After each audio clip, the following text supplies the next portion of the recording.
call the meeting to order, and we'll start with the Pledge of Allegiance.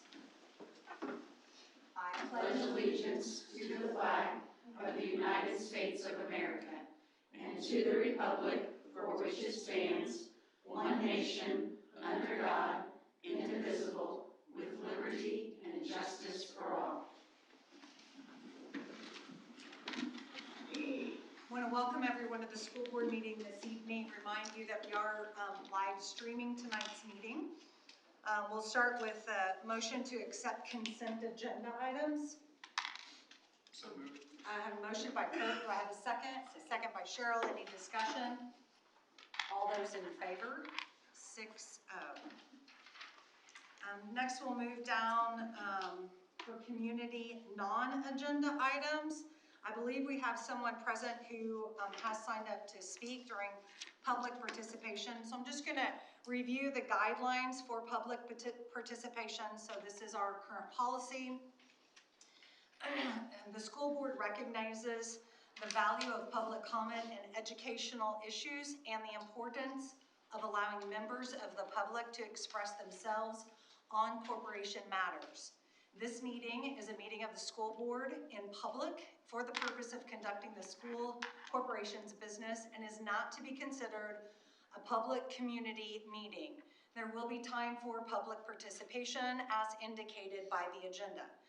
The board provides public comment at the beginning of the meeting for items that are not on the agenda. For items on the agenda, the board may take comment during the meeting as the board considers items. The board president will direct when public comment is appropriate. The presiding officer shall be guided by the following rules.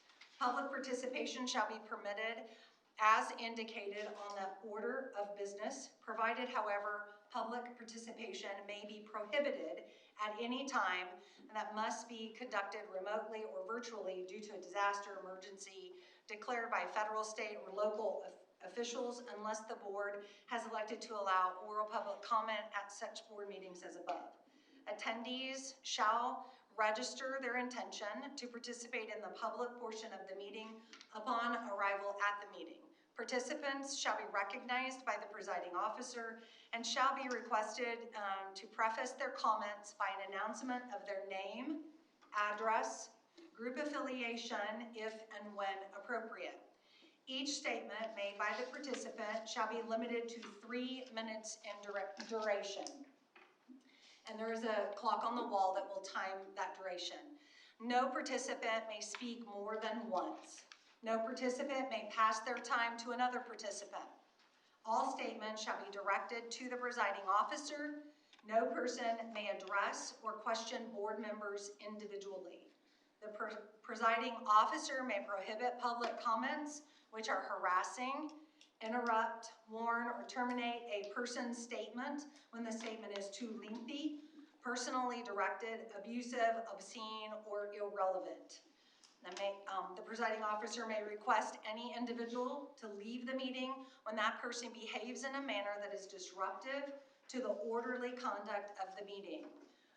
They may request assistance from law enforcement officers in the removal of a person who is willfully disruptive or when a person's behavior interferes with the orderly conduct of the meeting. They may call for a recess or an adjournment to another time when the lack of public decorum so interfaces with the orderly conduct of the meeting as to warrant such action. And they may waive the rules with the approval of the board when necessary for the protection of privacy or the administration of the board's business. The portion of the meeting during which oral public comment is held may be limited to 30 minutes unless extended by a vote of the board, provided, however, that every person who is physically present and has followed the reasonable rules set forward above shall be permitted the opportunity to provide oral public comment by dividing the total time for public comment by the number of persons providing that comment. So that's, again, part of our policy. It's Neola PO 0167.3. And now we have one individual who signed up to participate this evening. I think it's Ellen, is it Garinger? Garinger. Garinger? Okay, have it, you can stand up if you would state your name, and I know you wrote it on the sheet, just state your name and address, and if you're affiliated with a group, otherwise you have 3 minutes. Okay. My name is Ellen Garinger.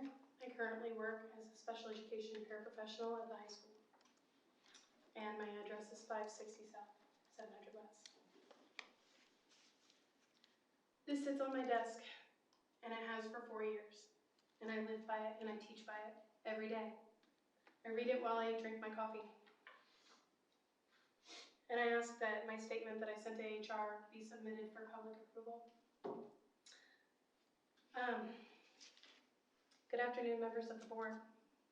I'm speaking tonight not just as an employee, but as someone who cares deeply about the children and staff of this district. Recently, I, along with 2 other staff members, experienced significant professional disruption due to communication that lacked clarity and professionalism. I'm not here to relive this situation. I'm here because of the impact. When communication breaks down at the leadership level, it does not just affect adults. It affects classrooms, it affects continuity, and ultimately it affects students. I would strongly encourage the board to closely review staff surveys regarding workplace climate and leadership communication. If there are patterns there, they deserve serious attention. I also believe it would be wise to review and, if necessary, strengthen policies that promote healthy, respectful, transparent communication practices. Before significant operational changes are made, I ask that student safety and stability be thoroughly evaluated, i.e. proper medical certification in accordance with job descriptions. When decisions are made without careful communication and planning, students aren't the only ones who experience the consequences. I say this not out of anger, but out of concern and out of advocacy. Because the standard of professionalism we model for our staff is the same standard we ultimately set for our students, to prepare them for when they will enter society. Remember that your teachers, counselors, and paraprofessionals are the ones who work closest with the youth of Jennings County. They are kind and decent people. Stop treating them as replaceable when they are valuable and loved by their students. Protect them, and furthermore protect our kids. As I reflect on my professional future, I believe it is important that I use my voice to advocate for healthy communication and student-centered decision-making. Thank you for your time. Thank you, Ellen, for coming tonight and sharing your thoughts with the school board. The board does not respond to public comments, right? Your time is up. Just in time. Yeah, wonderful. We don't respond to the public comments, but we do take your matters under advisement. So just want you to know that we, again, part of our policy is to listen to you and to thank you for coming. I have a copy of my statement if you'd like it Happy, for public happy. record. If you want to leave it with Deb right there at the end. I made 10 copies. There's one for each of you. Thank you. And it is the statement that I sent to HR. Okay, There you go. thank you. Thank you. Thanks. Thank you. Is anyone else present who would like to speak with any item on the agenda or not on the agenda? Okay, hearing none, we'll go down to old business, yes? Okay, so old business, we have some Neola policies to approve. Yes, asking for approval of this group of Neola policies. Entertain a motion to approve policies. Motion by Mary Lynn, do I have a second? Second. Second by Travis, any discussion? All those in favor? 6-0. Next, we're down under programs. We have Computer Foundations for Digital Age, a course. Yes, I'm asking for this approval for 7th and 8th grade. This will help with the new accountability model and give more offerings for credits for the middle school students. And I believe you did this under an inform at the last time, meeting. yes. So we'll entertain a motion to approve this course edition. So moved. Motion by Cheryl, do I have a second? Second by Chelsea. Any discussion? All those in favor? 6-0. Next, we have some under new business, some more Neola policies. Yes, this is just a first reading. Please reach out if you have any questions. There's a group here to be rescinded and then a group of policies to be replaced. Okay. So again, that's an inform. Under programs, we have a pre-K programming approval. Yeah, so we've been exploring sustainable options to keep offering high-quality pre-K through our Jennings County School Corporation. Our focus has been on options that are reasonably priced for our families in our community, but also fiscally responsible for the district. We have studied pre-K prices in our area for all-day, everyday pre-K programs, as well as put together our total expenses of how much it would cost to run one site for the full year. You should have in your packet, you should have a kind of a breakdown that breaks it down by cost, tuition cost, and how many students would be in the program. And then the bottom, it shows net income or loss. So for the 26-27 school year, I'd like to propose one site at North Vernon Elementary with a weekly tuition of $150.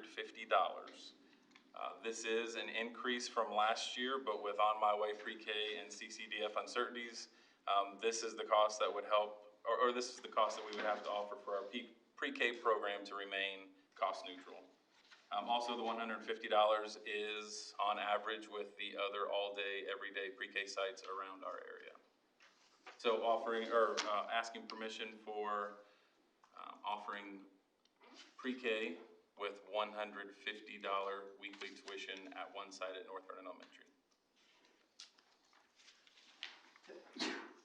And the one, if you flip all the way back to the last page and the second to last and the third to last page, that would be if it was $150 with 20 students in the program, we would be at negative $700. If we were to have 24 students, which is we can have 12 per staff member on ratio, we would make money at $16,000. But with what we found out this year, we have had a lot of students that we are having a hard time collecting funds, and we've had to replace students from time to time if they are not able to continue paying the tuition. These changes are due to the legislation changes and the freeze on funding in pre-K throughout the state. This isn't unique to us. But we really value our pre-K model. We've seen a huge progress and gain for kids who come to us that are 4 when they enter kindergarten, how they're scoring on Roundup. We love to sustain the program, so we'd like to pilot this to see if a paid model, which is used in other districts and other areas in the state, will work for us as well. So that's why we want to scale back for 1 year to one site to model that with a limited cost potential that is a controllable amount. You can see his projections that he's made to be able to keep pre-K. That's our hope. So we'd like to scale back and give a pilot program a try. So this item is on the agenda for approval, so we'll entertain a motion to approve offering one site at the 150. I just want to clarify. Yes. Okay, because there were lots of options. Yes. Yeah. So moved. Okay, so I have a motion by Kurt. Do I have a second? Second. Second by Cheryl. Any discussion? I just have a question about, you said it was hard to collect on the, from last year. Mhm. I mean, do you know how much outstanding we have that we're not able to collect? Any idea? No, so they have about a 3-week grace period before, if they haven't been able to catch up, so that would be about $150 before they are removed from the pre-K program. So we've had to move 5 students, so roughly about $1,000. Any other questions? Okay, I have a motion and a second, so hearing no other discussion, all of those in favor? 6-0.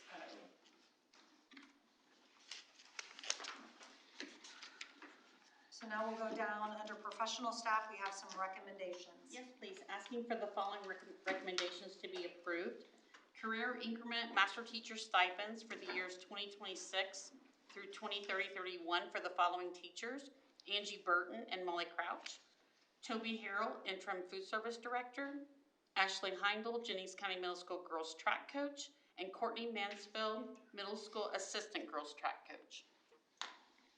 We'll entertain a motion to approve those recommendations as read. Motion by Mary Lynn, do I have a second? Second. Second by Travis, any discussion? All those in favor? 6-0.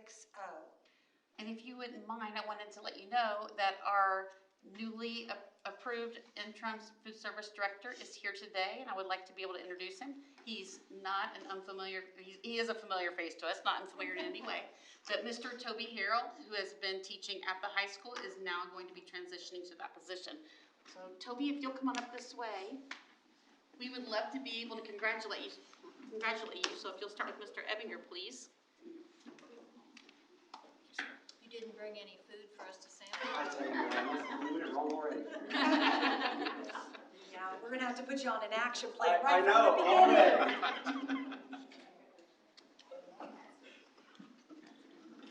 Congratulations, it's official. Congratulations, Toby. We're super excited that you've taken that role and look forward to tasting all of the wonderful food. That's right. Okay. So next we'll go down under support staff. We have a couple of recommendations. Yes, the first one I have is for Shannon Walker, please, asking for approval for her to be approved as a Jennings County School Corporation floating cook position. Entertain a motion to approve. So moved. Motion by Cheryl. Do I have a second?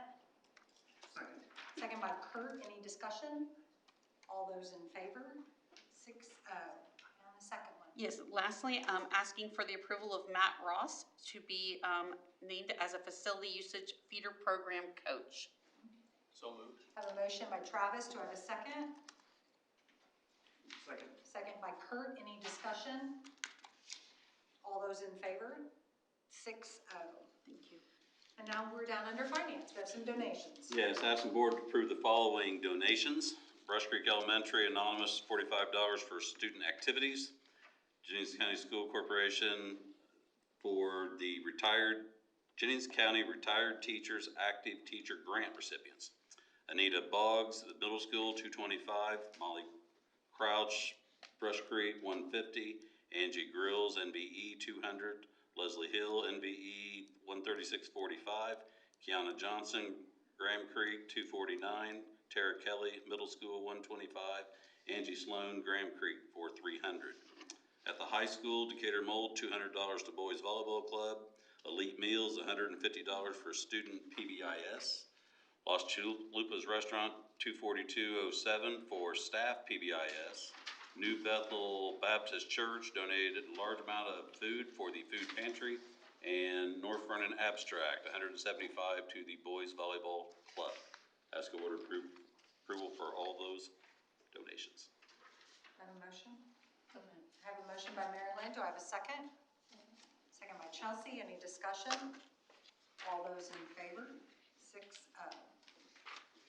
Next we have a resolution. Next, in conjunction with the policy 6144 on investments of monies, I'm asking board approval authorization for the treasurer, deputy treasurer to invest available funds per ICE 5-13-9-5. I'll entertain a motion to approve. So moved. Motion by Travis. Do I have a second? Second. Second by Cheryl. Any discussion? All those in favor? 6-0. Next. The next one's a repeat of the last one, but the time frame I didn't get everything completed in, so we need to extend it. And this is the resolution to get the appropriation transfers made between the major funds of education, operations, and rainy day to establish the 2026 budget per the state approved budget order. Entertain a motion to approve. Motion by Chelsea. Do I have a second? Second by Mary Lynn. Any discussion? All those in favor? 6-0. Next, we're go down under operations. We have cost containment update. Yes, so I've been trying to give regular cost containment updates to the board, and I just want to do that again briefly this evening. So at this time, we are planning forward for next school year for staffing. Just to review, cost containment came up for us as a school system because of our declining enrollment over the last 10 years, which also means associated funding declining as well. So we've been working hard at right-sizing staffing to the number of students we have in the corporation. So continuing that work for this year, we are looking at absorbing 13 certified positions. Those staff are already aware if it is a position that they are in. We looked at areas with lesser direct student impact, and those were considered first. So those working directly with kids, we tried to look at positions further out first. The major piece of those 13 positions are 7 instructional coach positions that will be absorbed. We are shifting our instructional coach model. We've been using a building instructional coach model, and we are going to shift to a district-wide instructional coach model. One thing that will be a positive advantage of this change will be it will also allow us to tighten our efficiency and consistency across what we're doing with instruction across the district. That accounts for 7 of those positions. They are both administrative and non-administrative teaching positions. In addition to this, at this point, we've had 8 people who've signed up for the early retirement incentive pending official approval. There are 12 positions left available. If anyone meets the requirements, they have until March 20th to notify us if they'd like to take advantage of that, and they're teaching staff. And then in March, we are going to send a letter of intent out to our staff. We used to do this regularly about 10 years ago. It's simply a letter that asks, are you intending to return to your position? Are you interested in moving to a different position? It just allows us, we're making staffing considerations and decisions, that we have all that information about what people prefer. The positive thing is, at this time, due to the retirements and resignations we have, a certified staff RIF is not anticipated to be needed due to those retirements and resignations. For classified staff, we will be absorbing 5 positions, and we'll be working through that in the next remainder of this semester, having those conversations. In addition to staffing, although staffing is the majority of our budget, so anytime we talk about cost containment, staffing has to be the conversation that we have. In addition to that, we are looking at some other considerations. So I just wanted to review those and remind us of that work we're working in. First of all, we're focusing on our core instructional work, which for us means K through 12 for our public schools. So we are reviewing our pre-K programming, and we're reviewing our adult ed level programming. Part of those conversations we had this evening with changing that pre-K model due to the funding change. We're also doing some strategic planning of scheduling professional development and how we use our subs. So using subs during the day for PD is a costly thing that we could review and see if there's other models that we can look into as cost savings. We'll review our program and material fees. We're going to review all of our program options that we offer. For the operations budget area, we'll do an analysis and make sure that we're reviewing all those areas. We're going to be considering long-term transportation costs. We're coming up on a transportation contract renewal, so that's just a timely thing that we do each time that contract comes up. And then finally, on this one, I want to make sure I say very clearly so I don't create any confusion if someone's listening live stream later. We will be reviewing and doing a study we'd like to recommend in the upcoming few meetings on redistricting and a school capacity study. I want to clearly say we are not looking at school closures for next school year for 2026. That is not the conversation point. That I have to continue to bring the reality forward to us of 2 big pieces. If our student enrollment continues to decline, if we're losing 100 students a year, which has been the average in the last 10 years, in 2 years, that is the size of an outlying elementary school. So it's just the reality as if we do continue to lose students as a district and we continue to need to right size, that is something that we need to be prepared and have had conversations ahead of time and studied so that we have all the facts and information that we need. So simply we'll be recommending a study for us to gather data just so that we are well prepared for any future eventualities. I'm going to repeat again, that is not something that is planned for next school year or any type of school closure. That said, there is one more piece of that, and that is the state currently has legislation out there about building capacity. And that is if you have a building that had an original capacity size that you are no longer meeting 50 to 60% of, there are some rules for how schools have to inform the state of that and some other additional steps that need to be taken. So that also allows us to be forward-thinking, making sure we're within ratios we need to be, and if we are not, to make some considerations. So we'd like to recommend going forward, looking at doing a study and having that information at our fingertips for the future. So we will bring more information back in some upcoming meetings about that. I think that was an inform item, It was. not asking for any action tonight. So that puts us down under other. Anything else? No other. Hearing nothing else to come before the board, will entertain a motion to adjourn. So moved. A motion by Travis, do I have a second?